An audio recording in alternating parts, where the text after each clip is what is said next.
오늘도 귀한 수요 기도회 여러분 오셔서 또 영상으로 예배하실 때에 하나님의 은혜와 주님의 평화가 여러분의 삶 가운데 충만하시기를 주님의 이름으로 축복합니다. 오늘 본문을 통해 우리가 한 인물을 나누어 보고자 합니다. 그의 이름은 바나바입니다. 여러분, 바로 해도 바나바, 거꾸로 해도 바나바, 이렇게 재미있는 이름은 사람들에게 마음에 즐거움을 주고 평안함을 주고 바나바 바나바 할 때마다 왠지 좀 재미있고 웃음이 띄어지고 그런 이름은 참 좋은 이름이죠. 바나바는 사실 그 사도행전에서 사도 바울, 베드로 다음으로 많이 나오는 인명입니다. 근데 바나바는 이게 그 원래 이름이 아니고요, 별명입니다. 원래 이름은 요셉이죠. 바나바는 사실은 사도라고 하지도 않고 초기에 예루살렘 교회를 섬기라고 뽑았던 그 성령 충만한 7 집사의 명단에도 들어있는 이름이 아니죠. 그런데도 바나바가 바울과 베드로와 어깨를 나란히 하고 우리가 참 사랑하는 그런 분인 이유는 무엇일까요? 오늘 우리가 함께 좀 나누어 보고자 합니다. 부모로부터 받은 원래 이름보다 그 바나바라는 별명으로 더 많이 불렸다는 것은 정말 그 이름에 딱 적합한 사람이었다, 그 이름이 꼭 맞는 사람이었다라는 것을 알 수가 있죠. 명예로운 이름이라고 할 수가 있습니다.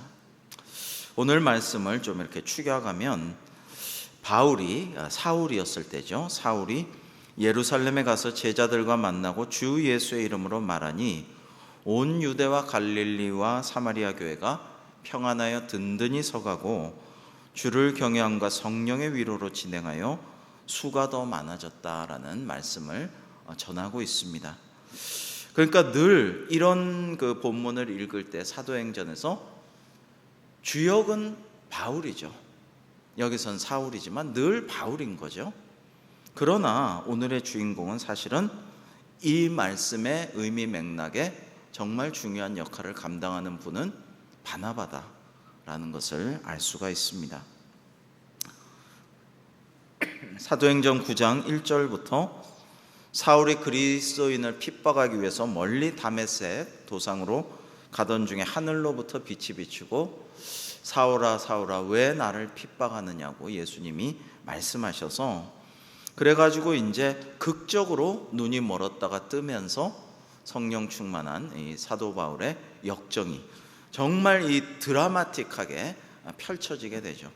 우리가 뭐 연극 무대, 뭐 만화나 이런 데 보면은 사람이 이렇게 엎드려져 있고, 젊은이들이 OTT라고 표현을 하는데 이렇게 좌절 속에 엎드려져 있으면 주위가 까만데 거기만 이제 조명이 혼자서 거기만 쫙 비추고 있고, 마치 그런 장면처럼 아주 극적인 거의 원맨쇼의 주인공처럼 사도 바울이 회심하는 그런 포커스가 맞춰져 있습니다만은, 바나바는 이 그리스도인을 핍박했던 사울이죠. 사울이 위대한 복음 전도자 사도 바울로 만드는 데 있어서 결정적인 역할을 해요. 하나님께서는 그냥 짠짠하고 기적적으로 모든 것을 확확 변화시켜 버리시는 그런 하나님이시기보다 늘 보면 부족하고 연약하지만 우리 인간을 파트너로 삼으셔서 사람을 통해서 늘 역사하시고 변화시키시고 일을 행하시잖아요. 근데 이 사울이 바울 되게 한 결정적인 역할을 바나바가 했다라는 것입니다. 정말 그 바나바가 없었다면 바울이 과연 그런 역할을 감당할 수 있을까? 역사의 가정이라는 것은 있을 수가 없다고 하지만 그런 생각을 하게 돼요. 그래서 바나바는 성령 충만하여서 가능한 일이었겠지만 사람을 볼 줄 아는 안목이 있었다. 나중에 이 마가 요한도 이제 그가 좀 좌절하고 낭망하고 실망을 끼치고 그렇게 하여서 사도 바울은 저 사람 데리고 나는 못 간다. 근데 바나바는 아니다, 저 사람 데리고 가자. 그래서 의견이 갈린 적이 있잖아요. 이 사울이었던 바울은 사실은 나중에 더 성장 성숙해서 변화되었겠지만 그때는 마가 요한의 현재를 어쩌면 과거의 잘못을 보는 사람이었던 거죠. 근데 이 바나바는 현재를 보거나 과거의 실수와 어떤 잘못을 보는 게 아니라 미래를 보는 거죠. 미래를 볼 줄을 아는 안목이 있었다라고 할 수가 있습니다. 여러분, 교회에 이런 사람이 꼭 필요해요. 지도자뿐 아니라 각계각층의 이런 분들이 정말 꼭 부서마다, 위원회마다, 구역마다 정말 절실히 필요합니다. 그래서 마치 이 바나바의 안목을 생각하니까 딱 20년 전에 2002년에 대한민국 월드컵 4강의 기적을 이뤄낸 그 히딩크 감독, 정말 박지성이니 많은 선수들이 그렇게 인정받지 못할 때에 그를 발굴해내 가지고 월드컵 4강의 기적을 이뤄낸 그 히딩크 감독이 떠올랐다가 아니다, 히딩크보다 더 바나바가 생각나는 사람이 떠올랐어요. 그 누군가, 여러분은 누구십니까? 박항서 감독이 떠올랐어요. 사실은 히딩크는 늘 주연이었죠. 늘 영웅이었죠. 우리나라 오기 전에도 대단했고 우리나라 마치고도 그렇게 우리나라 같은 대선거국 못했지만 중국인이 러시아인이 가서 대우를 받았고, 히딩크는 정말 어디를 가나 멋진 사람이고 영웅이고 대단한 선수들도 꼼짝 못하게 하고 좌지우지하고 의중도 알 수 없고 안목도 뛰어나지만 참 지장이면서 그리고 카리스마가 넘치는 영웅적인 면모를 가진 그런 감독이죠. 근데 당시에 수석 코치, 현재 베트남 감독을 역임했던 박항서 감독은 외모도 히딩크랑은 좀 비교가 안 되고 너무 동네 아저씨처럼 생겼고 맨날 울고 맨날 그냥 아픈 사람 있으려면 내 자리 비행기 가서 다리 펴고 가라, 내가 네 자리 갈게 그러고 맨날 같이 울고 웃고 몰려다니고 정말 형 같은, 삼촌 같은, 이웃집 아저씨 같은, 선배 같은 그런 리더십을 보이는데요. 바나바를 묵상하다가 박항서 감독이 생각났어요. 생각하면 히딩크보다 더 위대한 사람일 수도 있겠다 이런 생각을 해요. 히딩크 때는 뭐 정몽준 회장도 밀어줬지, 우리나라 홈그라운드 한일 월드컵을 했지, 온 국민이 뭐 5대0이라고 했어도 그 실험을 다 밀어줬지 했지만 베트남은 정말 아무것도 없고 정말 어쩔 수 없는 오지의 선택으로 베트남에 가서 한 건데 정말 더 위대할 수도 있겠다 이런 생각을 했어요. 근데 이 박항서의 비결이 뭐예요? 위로하고 도와주고 같이 울고 함께하고 나누고 베풀고 섬기고, 이게 박항서 리더십이잖아요. 어떻게 보면 이런 리더십이 베트남뿐만 아니라 현대에 가장 필요한, 또 어쩌면 주님을 닮았기에 영원히 우리에게 요청되는 그런 리더십이 아닌가 그런 생각을 합니다. 제가 들은 얘기인데 세계 3대 독종 민족이 있다 그래요. 그게 유대인, 우리나라 사람, 그 다음에 베트남, 이 세 민족을 세계 3대 독종 민족이라고 그러는데 베트남도 어마어마하죠. 예전에 프랑스도 물리쳤죠. 중국도 물리쳤죠. 미국도 물리쳤죠. 전 세계 강대국들을 다 물리친 어마어마한 독종 민족이에요.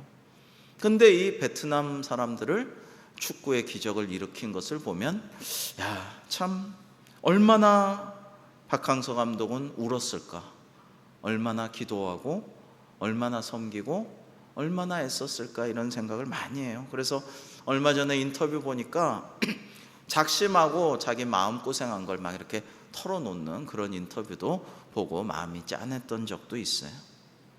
자, 바나바는 어떤 사람이었습니까? 오늘 세 가지로 나눠서 우리가 좀 살펴보고자 합니다. 첫째로 그는 나누는 사람이었어요. 사도행전 4장 36절 말씀을 우리가 같이 한번 읽어보시겠습니다. 시작. 구브로에서 난 레이족 사람이 있으니 이름은 요셉이라, 사도들이 일컬어 바나바라 하니 그가 밭이 있음에 팔아 그 값을 가지고 사도들의 발 앞에 두니라. 아멘. 자, 여러분이 초대교회는 성령으로 충만하여서 자기 것을 주장하지 아니하고 자기 소유를 팔아 사도들의 발 앞에 두고 유무상통하며 각 사람의 필요에 따라 나누면서 살았어요. 제가 그 지난 주일에 우리 피택자, 항존직 피택자 여러분들 교회사 강의를 하면서 종교개혁의 가장 왼쪽에 좀 좌경화된 제세례파나 이런 아주 급진적인 과격한 종교개혁파도 있더라. 그들은 성경 그대로 말씀을 따르려고 하다 보니까 좀 공산주의적인 경향까지 있어서 많이 핍박을 받고 이단이라는 판정도 받고 그랬다는 얘기를 했는데요. 바나바는 초대 예루살렘 교회 한 평범한 평신도였는데 정말 유무상통하는 그런 교회의 삶을 자기 몸소 앞장을 섰어요. 조상 때부터 물려받은 밭이 있었는데 하늘의 소망을 두었으므로 바나바는 자기가 물려받은 재산 전부를 다 팔아서 하나님 앞에 드리고 교회에 전적으로 헌신하는 삶을 살게 됩니다. 여러분, 이렇게 철저하게 하면 은혜가 있겠죠. 단지 우리가 그렇게 철저하게 하지를 못해서 그런 거죠. 문제인 거죠. 그는 아낌없이 주는 나무처럼 자기 모든 것을 나눠줄 수가 있었던 사람이에요. 옛날에 위대한 성인들, 믿음의 선배들 중에, 목사님들 중에, 장로님들 중에 저 장기려 박사 같은 분들, 우리 믿음의 선배들 중에 그런 분들이 많이 있었어요. 우리 주변에도 있었어요. 여러분, 그래서 하나님께 영광을 돌렸고 또 능력이 나타났죠. 성령의 역사가 일어났죠. 먼저 자기를 비우고 나눠주니까 그런 일들이 감동이 일어나게 되는 것이죠. 여러분, 이 코이노니아란 말이 교회 용어, 신학적인 용어, 성서 용어 중에 대단히 중요한 용어인데 이 코이노니아를 우리는 교제라고 번역을 하죠. 그런데 이 교제는요, 자기가 2개 있으면 자기 하나 갖고 옆에 성도 교우 하나 주는 거예요. 이거를 코이노니아라고 해요. 교제라고 해요. 이거는 구제는 아니에요. 구제가 아니고 교제예요. 나누고 같이 즐거워하고 함께 기뻐하고 같이 먹고 마시고 그러면서 함께 행복해하는, 이게 코이노니아의 의미라고 할 수가 있어요. 에베소서는 예수 믿게 된 이들을 향해 권면하기를 도적질하는 자는 다시 도적질하지 말고 돌이켜 빈궁한 자에게 구제할 것이 있기 위하여 제 손으로 수고하여 선한 일을 하라 하고 명하고 있습니다. 여러분, 이런 말씀을 좀 생각해 보면요, 우리가 왜 일하나? 그것은 구제도 좋지만은 또 구제도 해야 되겠지만 교제하기 위해서, 나누고 함께 즐거워하기 위해서. 공부는 왜 하나? 배워서 남 주려고 하는 거죠. 공부 열심히 해서 남에게 나눠주고 함께 많은 지식 가운데 삶을 더 바르게 살고 더 누리게 하기 위해서 공부하는 거고, 부자 되었으면요, 하나님께서 나에게 이런 부를 내려주신 것 감사합니다. 이걸로 나누고 베풀고 도와주면서 또 교제하면서 즐거워하면서 살겠습니다. 이게 하나님이 참 기뻐하시는 모습이라고 생각해요. 내가 물질이 없지만 시간이 있으면 시간으로. 예전에는 교회 건축할 때요, 우리 교회만 있는 거예요. 한국 교회만 날 연보, 데이 오퍼링이라고 하는데 날 연보를 했죠. 그러니까 내가 돈은 없어도 시간이 있으니까 벽돌이라도 치고 이거 좀 청소라도 하고 그거 한 날을 바쳐가지고 건축하는데 섬기면서 그걸로 드렸다. 얼마나 은혜롭습니까? 그죠? 자기가 가지는 것, 내게 있는 것으로 주님께 영광 돌릴 뿐만 아니라 나누는 거예요. 나누는 거. 목회자는 저는 늘 생각해요. 복의 유통자가 되기를 바라고 기도하고, 좋은 것과 은사와 물질과 시간과 그런 것이 능력 있는 분에게서 이렇게 받아가지고 더 그것이 필요한 분에게 나누고 그걸 잘 순환하고 유통하는 일을 하는 것이 중요하다, 이런 생각을 하곤 합니다. 여러분이 우리가 믿는 복음은 이런 복음이죠. 더 가지려고 싸워 뺏으려고 막 움켜쥐고 꽉 힘을 주고 치려고 하는 이 주먹이 아니라 이거보다 손을 건네고 아무것도 없다고 하고 항복하고 내밀고 또 받아가지고 이렇게 가지고 오고 나눠주고 또 드리는 이 주먹보다 편손이 더 강하다. 하나님 뜻에 맞다. 가위바위보에서 주먹을 보가 이기듯이 말이죠. 어제 새벽 기도에 태극권 이야기를 좀 했는데 제가 태극권 유명한 우리나라 최고 고수한테 조금 배웠거든요. 네, 재밌었어요. 신기했어요. 근데 이 주먹 외곽권에서는 소림사권법 같은 외곽 태권도나 극진가라네 같은 건 주먹으로 주로 사람을 치죠. 이렇게 해서 탁 이렇게 치는데 태극권은 그게 아니고 손바닥으로 이렇게 탁 또는 이렇게 싹 밀어요. 이렇게 끌어당겨요. 손바닥으로 다 해요. 힘은 다 빼고 있다가 어느 순간에 힘을 탁 압축시키면 놀라운 초능력 같은 힘이 나타나는 걸 실제로 실현하는 것도 봤는데 굉장히 은혜롭더라고요. 기가 막히구나. 이야, 이거 대단하구나. 그래서 도사들이 배우는 게 태극권이거든요. 무당파 이런 도사들이. 근데 여기에 참 은혜로운 의미가 있다 이런 생각을 해요. 우리가 현대사회는 자꾸만 쥐고 더 쥐고 더 쥐고 가까이 오면 때려가지고 내쫓으려고 하는데 우리는 자꾸만 손을 펴고 힘을 빼고 유연하게 그러나 생기 있게 나눠주고 손 내밀고 걷어들이고 그걸 또 베풀고 하나님께도 올려드리고 기도하고 손을 좀 펴야겠다 이런 생각을 합니다. 두 번째로 바나바는 위로하는 사람이었습니다. 이 바나바의 별명인 바나바는 바는 이 누구의 아들이라는 뜻이에요. 여러분 바요나 시모나 하면 요나의 아들 시모나 이런 바 누구 하면은 누구의 아들. 북유럽에서는 뭐뭐손 하면 요한손 하면 요한의 아들 누구다 이런 거죠. 그쪽에서는 손이고 이 이스라엘 쪽은 바예요. 그런 나라가 많아요. 그래서 바나바는 위로, 나바가 위로거든요. 위로의 아들이다라는 뜻이에요. 본명은 요셉이지만 이 위로란 말은 파라클레세우스라고 되어 있는데 어디서 들어보신 것 같죠? 보혜사 성령님의 이름이 파라클레이토스거든요. 비슷한 어원에서 같은 어원에서 나온 거예요. 위로하고 중보하고 도와주고 이런 사람, 이 위로의 아들 바나바. 여러분 위로는 불쌍하다, 아이고 어떻게 걱정하는 그런 수준의 소극적인 태도에서 그치는 게 아니고 위로의 사람이란 항상 옆에 있어주고 격려해주고 용기를 북돋아주고 적극적으로 도와주고 친절하고 동정심을 표현하고 낙천적인 성격으로 그 사람에게 영향을 미치는 그런 것을 의미합니다. 실패했다고 낙심한 사람에게는 저녁에는 울음이 깃들지라도 아침에는 기쁨이 오리로다. 의인은 7번 넘어질지라도 다시 일어나리라. 이런 하나님의 말씀으로 위로하는 사람이죠. 그게 위로의 아들 바나바였다라는 것입니다. 그는 하나님 말씀으로 격려하고 칭찬해주고 힘을 북돋아주고 다시 한번 일어날 수 있도록 도전하고 용기를 주는 도와주는 사람, 위로하는 사람이었습니다.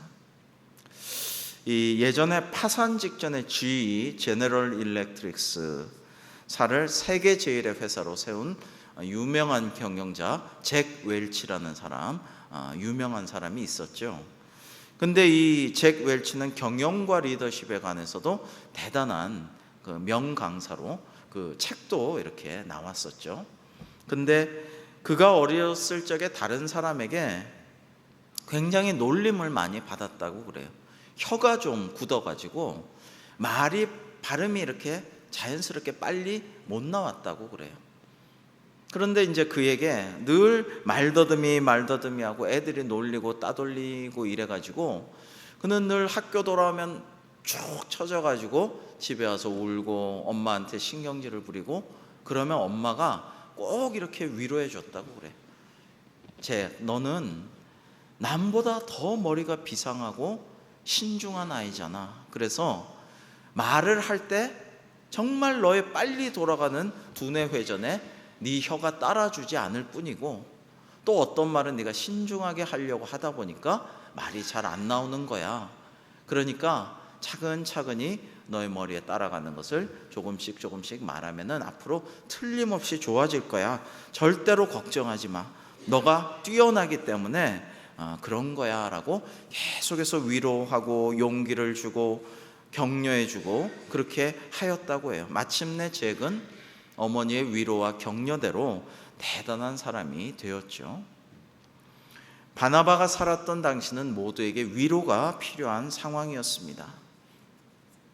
정치적으로는 로마의 통치 아래 나라의 주권을 상실한 상태였고요. 여러분, 일제하에 지식인들 얘기 보면요, 예를 들면 천재 시인 이상, 지금으로 치면 서울시청에서 근무도 했고 건축사였고 천재였죠. 시도 잘 썼고 소설도 잘 썼고 시대를 앞서가는 대단한 사람이었는데 그는 굉장히 낭망했어요.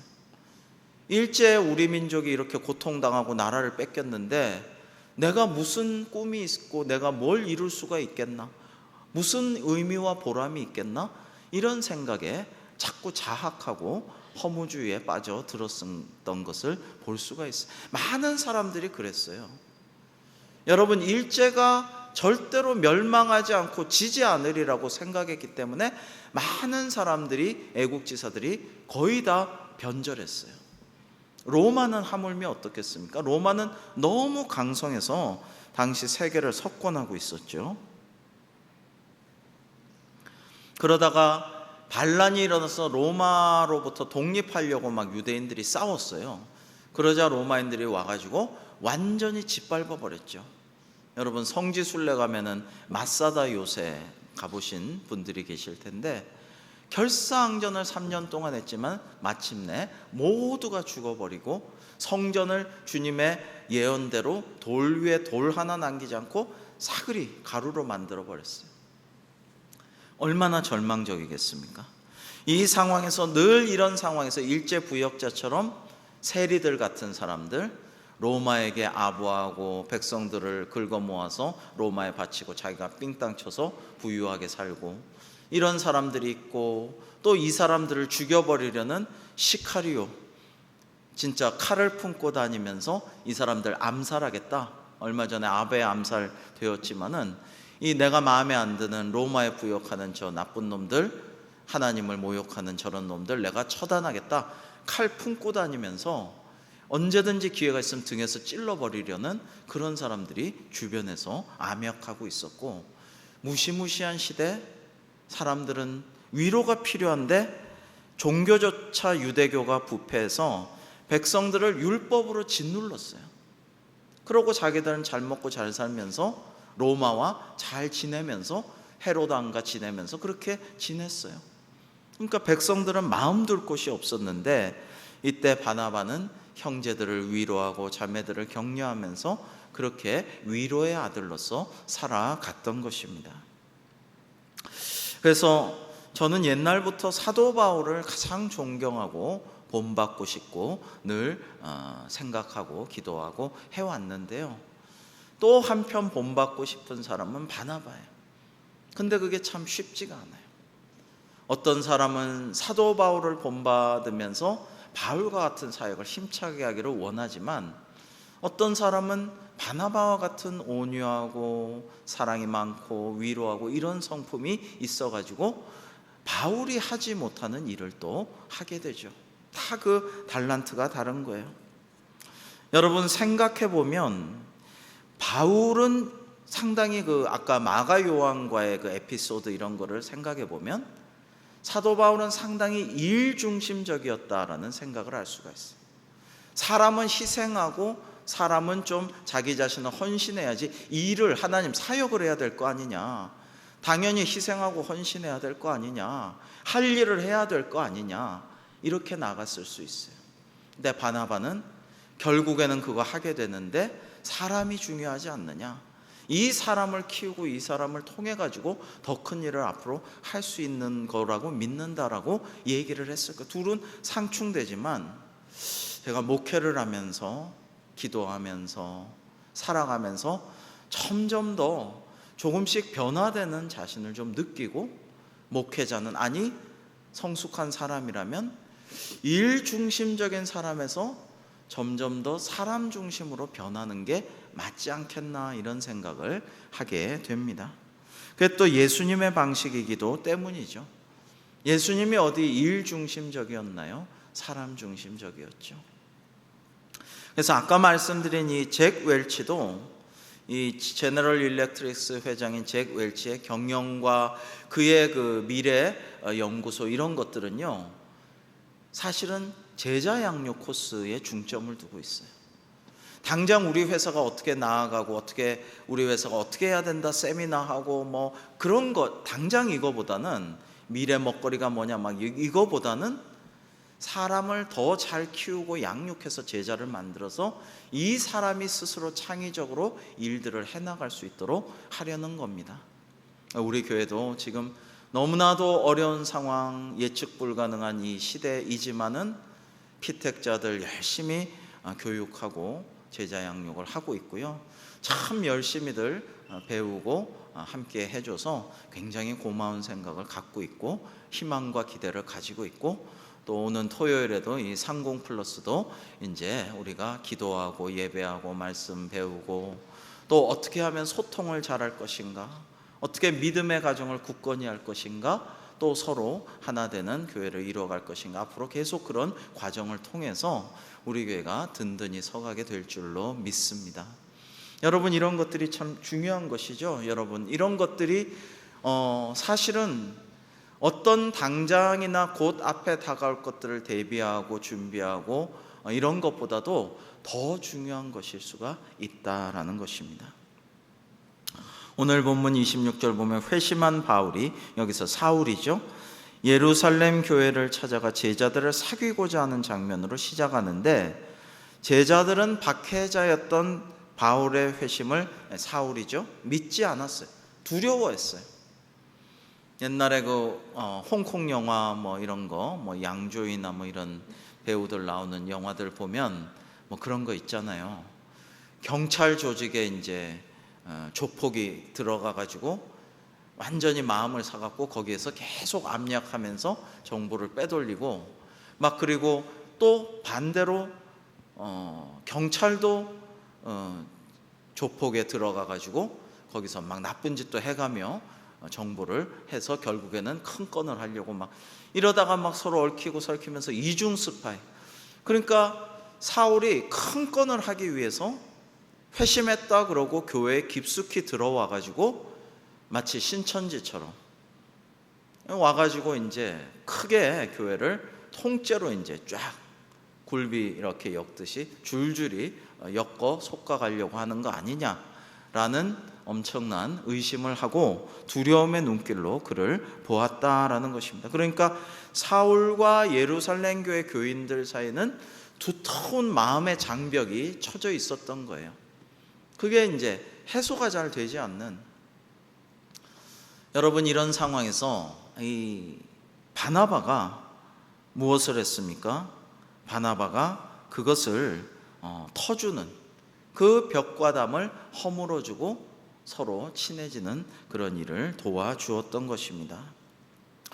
여러분, 스데반의 순교 때도 가담했고 예수 그리스도를 믿는 사람들을 잡아오기 위해 다메섹까지 멀리 가서 구속영장을 가지고 잡아오려고 했던 이 사울을 바나바는 데리고 가서 사도들에게, 예루살렘 교인들에게 그가 길에서 어떻게 주님을 만났는지, 어떻게 주님 음성 들었고 주께서 그에게 어떤 말씀을 하셨고 다메섹에서 그가 어떻게 예수의 이름으로 담대히 말했고, 이런 것들을 자세히 얘기하고 그를 변호해 줌으로써 의심과 두려움을 없애 주었습니다. 여러분, 보증인이라는 게 있어요. 그죠? 보증인이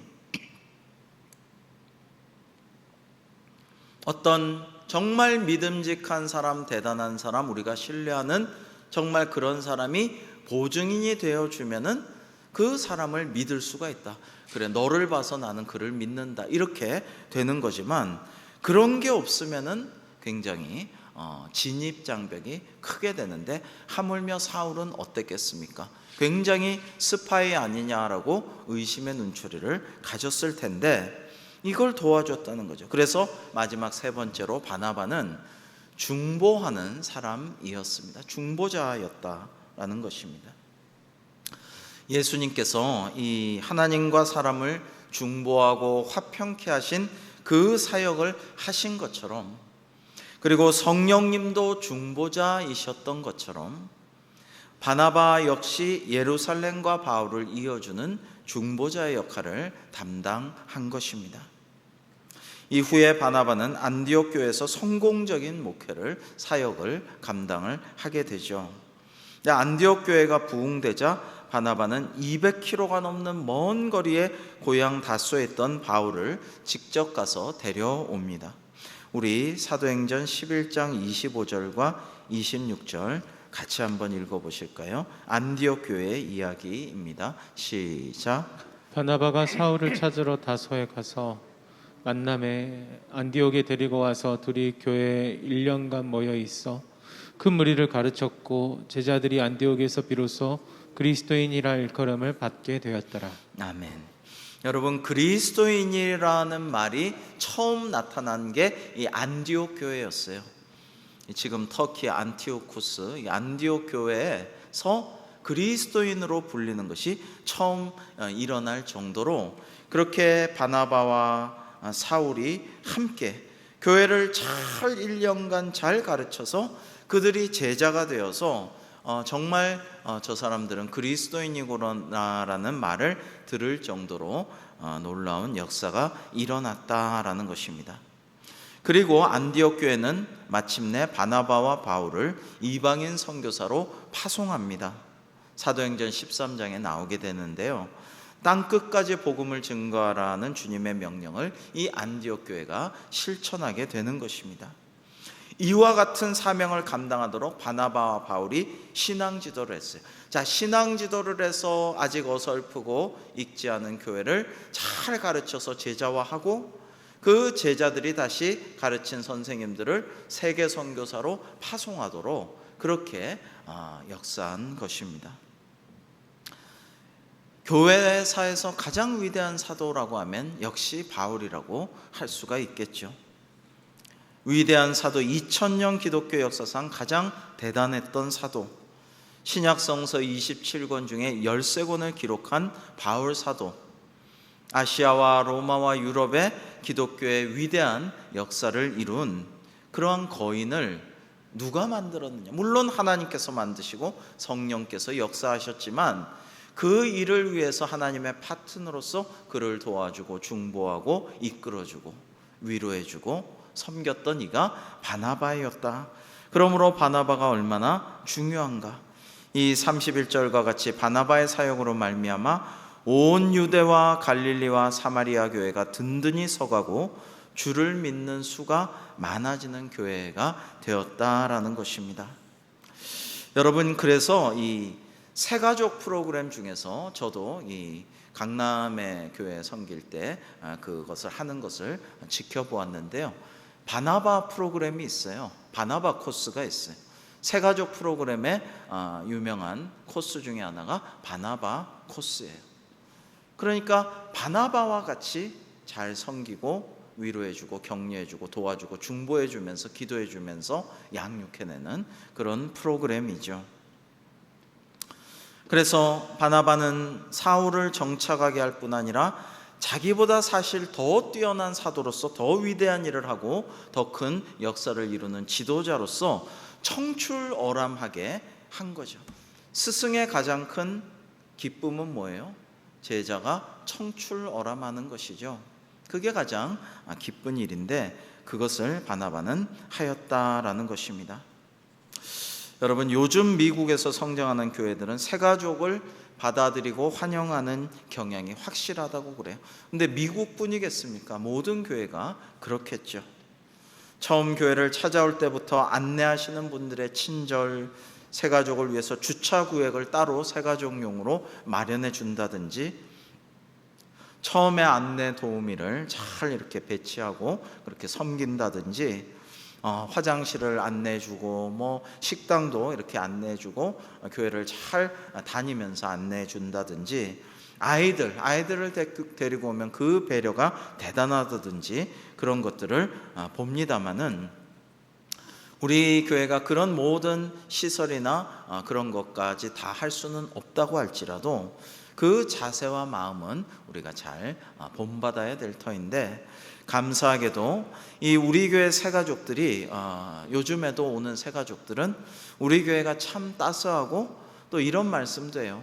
요즘 교회들이 참 사랑이 그렇게 많지 않은데 대구한교회는 참 사랑이 많은 것 같아요. 이런 말씀들을 먼저 많이 해주셔서 굉장히 고맙고, 안내도 잘 도와주시고, 또 이렇게 새가족부도 잘 도와주셔서 고맙다는 얘기를 수료자들한테도 듣고 있고, 그래서 참 우리 교회가 참 좋은 교회, 사랑이 많은 교회구나 라는 생각을 하고 감사를 하고 있습니다.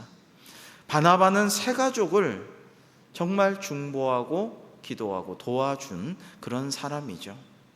그 능력의 근원은 어디에 있었을까요? 사도행전 11장 24절에 나옵니다. 사도행전 11장 24절은요, 바나바는 착한 사람이요 성령과 믿음이 충만한 자라고 기록하고 있어요. 그러니까 착하고 성령 충만하고 믿음이 가득하여서 넘치는, 충만이라는 것은 이 컵에 물이 이렇게 가득 찬 것을 넘어서 차고 넘치는, 흘러내리는 것을 충만이라고 하죠.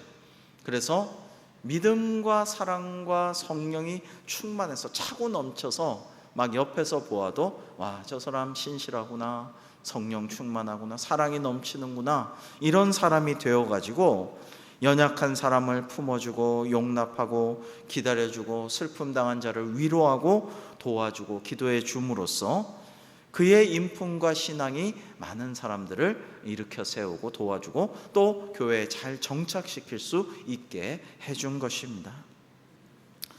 여러분, 새가족과 교회를 이어주는 역할을 잘 감당하는 그런 바나바 같은 사람들이 우리가 다 돼야 되겠어요. 우리가 교회에 오면 얼굴 잘 모르는 사람, 처음 보는 사람, 내가 우리 교회 교인들 다 아는데 모르는 사람이다 싶으면 먼저 좀 인사해 주시고, 저번에 새가족들 중에 그런 분들이 있었어요. 시장에서 등산하는데 어디에서 안녕하세요 하고 누가 인사해서 누구시죠? 나는 댁을 모르는데 그랬더니 대광교회 다니는데 새가족이시죠? 하면서 다가가서 따뜻하게 인사해줘서 굉장히 고마웠고 감동받았다라는 이야기들을 들은 적이 있는데요. 우리가 계속해서 우리 새가족들이 앞으로도 계속해서 오리라고 믿습니다. 주일에도 새벽에도 이렇게 얼굴을 모르는 분들이 이렇게 오셔서 예배드리는 것들을 종종 볼 수가 있는데요. 코로나가 지금 또 다시 재확산이 되고 어렵지만은 우리가 한 영혼을 천하보다 귀히 여기면서 때를 얻으나 못 얻으나 전도에 힘쓰고, 또 우리 교회로 어렵게 오신 새가족 여러분들은 우리가 환영하고 따뜻하게 반기고 도와주고 잘 안내하고 잘 정착할 수 있도록 도와줘서 우리가 모두 바나바를 닮아가는, 그리스도를 닮아가는 우리 대광교회 되어서 주님께 영광을 돌릴 수 있기를 주님의 이름으로 축복합니다. 기도하시겠습니다. 한 생명을 천하보다 귀히 여기시는 주님, 그 생명을 구하기 위해서 우리 구주 예수 그리스도를 보내어 주셨음에 감사를 드립니다. 하나님께서 택하셔서 대광교회에 보내주신 생명들을 환영하며 보살피는 역할을 저희들이 잘 감당하게 하시고 먼저 은혜 받은 저희들의 사명임을 깨닫게 하여 주시옵소서. 바나바와 같이 또 나아가 우리 그리스도를 닮은 저희들이 다 되게 하여 주셔서 하나님 앞에 두 손 가득히 그 영혼과 열매들을 올려드릴 수 있는 저희들 될 수 있도록 사용하여 주시옵소서. 예수님의 이름으로 기도하옵나이다. 아멘.